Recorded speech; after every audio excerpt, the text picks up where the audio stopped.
Andrei Tarkovsky's 1979 movie Stalker describes the journey of three men through the mysterious and heavily guarded area, the Zone, left behind by alien visitors sometime in the past. At the heart of the Zone, there is a place of power, the Room. Those who find it and enter it have their deepest desire fulfilled. The stalker is a guide who has been in the Zone before. He is accompanied by two clients in search of the room.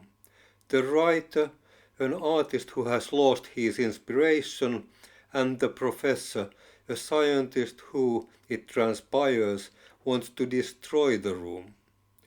After much hardship, the trio reach the entrance of their destination. The writer is invited to enter first, but he hesitates. What if his desires are trivial or disastrous? How can he even know what he really wants? He may desire the wrong end.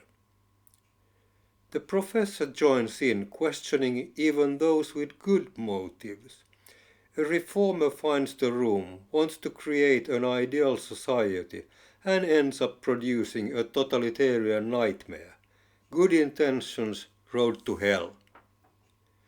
In the midst of the argument, the stalker appeals for a more spiritual, even religious approach. We must believe, let ourselves be guided by our inner goodness, have pure faith.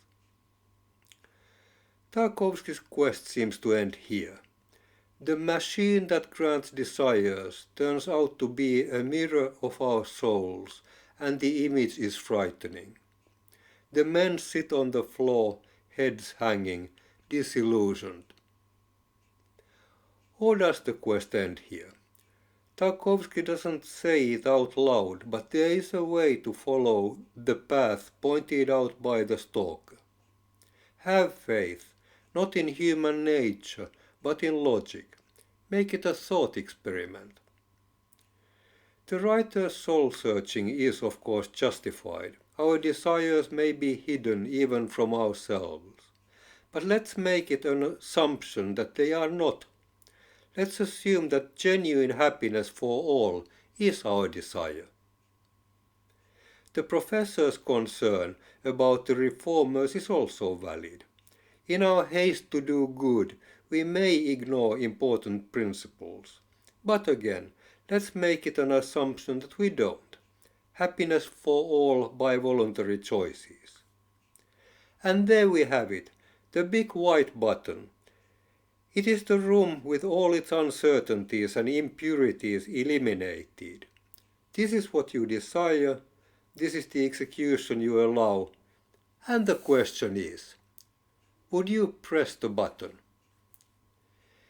Say no, we cannot have certainty, and I'll say you are changing the premises of the thought experiment. Say yes and yes, what? Think about it and you realize that it's not a question, it's a paradox, a contradiction. You want happiness for all. You want it by people's voluntary choices. But what if they want something else? As any existentialist philosopher tells you, the freedom of others cannot be captured like that.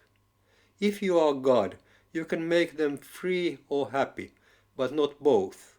Even God cannot create a stone that God cannot lift. So maybe the white button is not the solution. In the movie, the adventurers return home, the stalker to his wife and child. The wife calls for perseverance. The child breaks glasses by her mind power. Perhaps the stalker should go back to complete the mission. In the Zone, he was sporadically followed by the black dog, an enigmatic figure with an unspecified role. Is she the stalker's spiritual guide? At least she returns to the real world with the search party and appears to have settled in the stalker's household, joining forces with the wife and the child. Go back, they say, silently. Try again, and then again.